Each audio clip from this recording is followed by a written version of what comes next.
Hello students, welcome back to my YouTube channel. Student, आज हम जो आपका सब्जेक्ट है entrepreneurship and small business management, उसमें हम पढ़ने वाले हैं अपना एक नया टॉपिक जो कि है आपका एमएसएमई। एमएसएमई स्टैंड्स फॉर करता है आपका micro, small and medium enterprises. ठीक है, तो जो आपका एमएसएमई है ये स्टैंड्स करता है micro, small and medium enterprises को। इंडिया में जो एमएसएमई है वो कंट्रीब्यूट करता है nearly 8% of the countries GDP. ठीक है, जीडीपी यानी कि ग्रॉस डेवलपमेंट परसेंटेज। ठीक है, उसमें अराउंड आपकी 45% क्या है, आपकी मैन्युफैक्चरिंग आउटपुट है।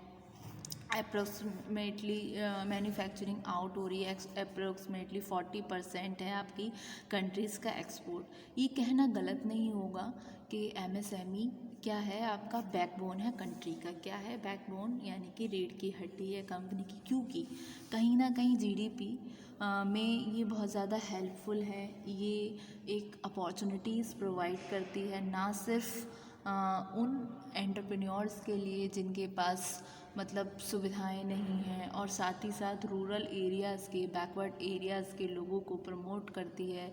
एक नई तरीके से वो अपनी न्यू ऑर्गेनाइजेशन इस्टेब्लिश कर सके, नई इंडस्ट्री को इस्टेब्लिश कर सके। तो जो आपकी गवर्नमेंट ऑफ इंडिया है वो इंट्रोड्यूस करती है एमएसएमई को, जो कि है micro, small and medium enterprise in agreement with micro, small and medium enterprise development act of 2006। ठीक है, तो इंडिया में क्या है, एमएसएमई कंट्रीब्यूट करती है नियरली आपका 8% कंट्री के जीडीपी का, जिसमें अराउंड आपका 45% होता है मैन्युफैक्चरिंग। जो आउट है आपके approximately 40% of the countries export. ठीक है, ये कहना गलत नहीं होगा कि ये इकनॉमी के लिए बैकबोन है, क्योंकि कंट्री की रैपिड इकनॉमिक ग्रोथ में बहुत ज़्यादा हेल्पफुल है। उसके अलावा इसके फीचर्स देखते हैं स्टूडेंट, क्या क्या फीचर्स होते हैं आपके एमएसएमई की। ठीक है, फर्स्ट फीचर आता है आपका एमएसएमई जो है आपका micro, small and medium enterprises work करती है वेलफेयर के लिए वर्कर्स की और आर्टिशंस की।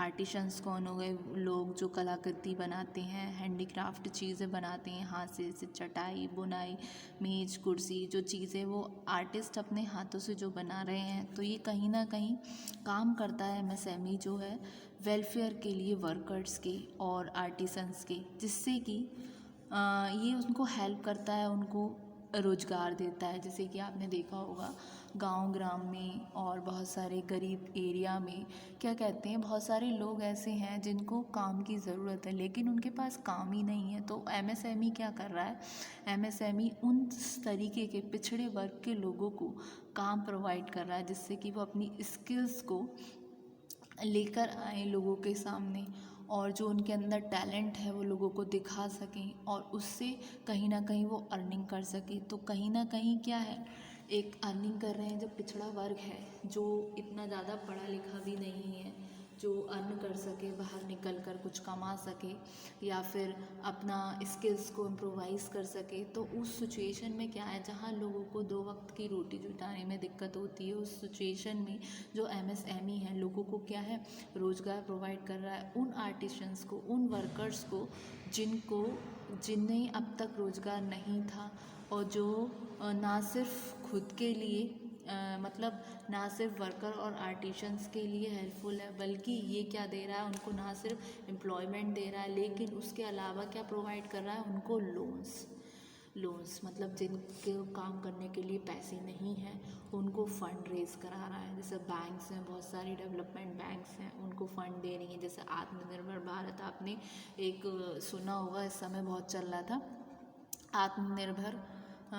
आत्मनिर्भर भारत अभियान जो था, जो अभी रिसेंट में बहुत ज़्यादा पॉपुलर हुआ, अभी रिसेंट ट्रेंड में चल रहा है काफ़ी, कि जितना भी है, जो भी है अपने देश में बनाओ, बाहर से ना मंगाओ। इम्पोर्टेड चीज़ें नहीं होनी चाहिए, ज़्यादा से ज़्यादा हम चीज़ों को एक्सपोर्ट तो कर दें पर इम्पोर्ट ना करें। इम्पोर्ट करने में क्या होता है, देखिए इंपोर्ट करने में क्या होता है, हमें दूसरे देश को पैसा देना पड़ेगा। पैसा कहाँ से जा रहा है, हमारे देश से ही जा रहा है। कहीं ना कहीं नुकसान क्या है देश का ही, तो हमारे रुपए की कीमत गिरती जा रही है। तो सिचुएशन में क्या है, एक टर्म निकल कर आई है आपकी आत्मनिर्भर भारत, तो ये उसको प्रमोट करती है।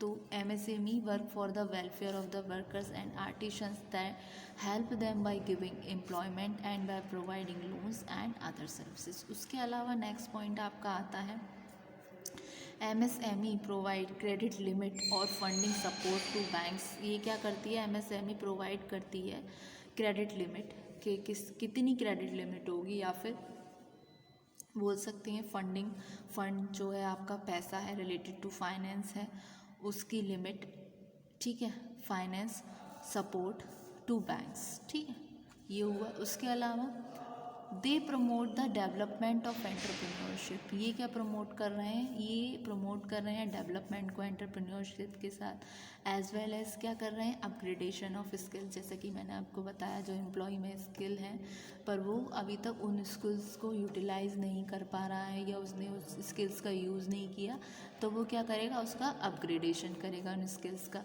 कैसे, लॉन्च करके स्पेशलाइज्ड ट्रेनिंग सेंटर्स को फॉर सेम, मतलब उन पर्सन्स के लिए ट्रेनिंग सेंटर्स बना दिए गए जहाँ पे वो अपनी स्किल्स को और इम्प्रोवाइज कर सकें, ठीक है।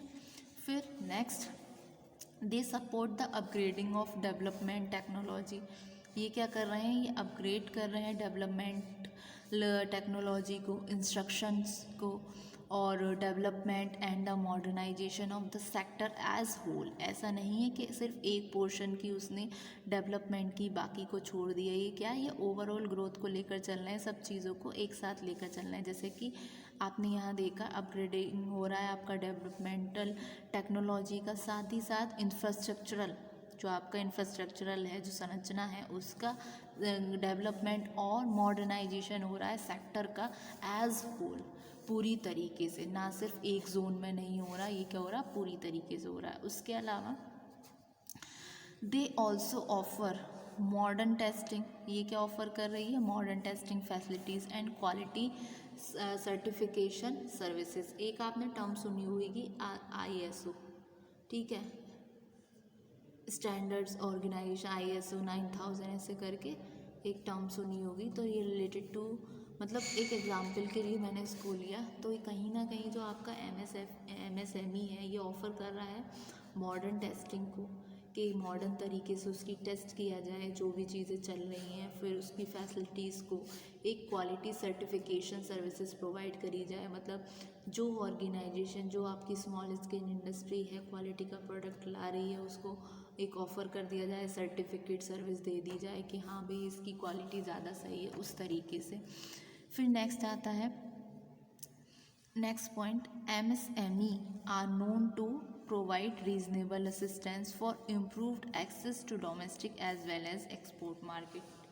MSME क्या जाना जाता है, MSME जाना जाता है प्रोवाइड करने से रीजनेबल असिस्टेंस, इम्प्रूव्ड एक्सेस की, ना सिर्फ डोमेस्टिक बल्कि आपकी एक्सपोर्ट मार्केट के लिए। मतलब ऐसा नहीं है कि सिर्फ आपके जो डोमेस्टिक एरिया है वहीं पर ये सपोर्ट करता है, ये एक्सपोर्ट एरिया में भी आपको सपोर्ट कर रहा है। क्योंकि एक्सपोर्ट में क्या है, आप यहाँ का बना माल बाहर भेज रहे हो तो उस मार्केट में भी कहीं ना कहीं आपको सपोर्ट करेगा। क्योंकि ऐसा होता है कहीं ना कहीं माल भेजने के लिए लोग इंटरेस्टेड हैं पर उनको लेबर नहीं मिल रहे, पर्सन नहीं मिल रहे माल को बनाने के लिए। तो वहाँ पर क्या है, वहाँ ये आपको हेल्प आउट करेगा जो आपका MSME है। MSME जो है आपका क्या है, ये स्टैंड्स करता है आपका micro small and medium enterprises. तो ये तो था आपका MSME, ठीक है।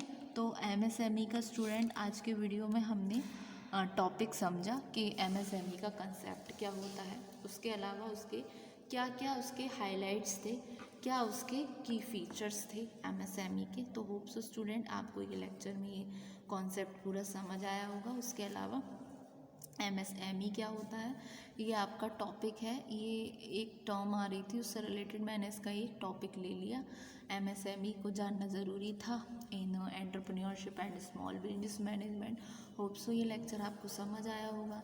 क्योंकि MSME जो है, MSME कंट्रीब्यूट कर रहा है आपका एक बहुत बड़ा पोर्शन 8% आपकी कंट्री की जीडीपी में, क्योंकि एमएसएमई उन लोगों को लाइट में लेकर आ रहा है, उन लोगों को प्रकाश में लेकर आ रहा है जिनका अभी तक लोग इतना उनको जानते नहीं थे, उतना वो अवेयर नहीं थे अपनी चीज़ों के बारे में। मतलब ये ऐसे लोगों को चीज़ें प्रोवाइड कर रहा है जो अपना बिजनेस एस्टेब्लिश तो करना चाहते थे मार्केट में, लेकिन किसी वजह से अपनी इंडस्ट्री को एस्टेब्लिश करना चाह रहा है, अपने टैलेंट को निखारना चाह रहा है, लेकिन किसी वजह से वो नहीं लेकर आ पा रहे due to some technical issue, due to some knowledge. लेकिन उस बिहाफ पर एमएसएमई उन तरीके के लोगों को, उन आर्टिशंस को, उनको सपोर्ट कर रहा है, उनको प्रोवाइड करके लोन और डिफरेंट तरीके की सर्विस जो उनको रिक्वायरमेंट होती है उस तरीके के।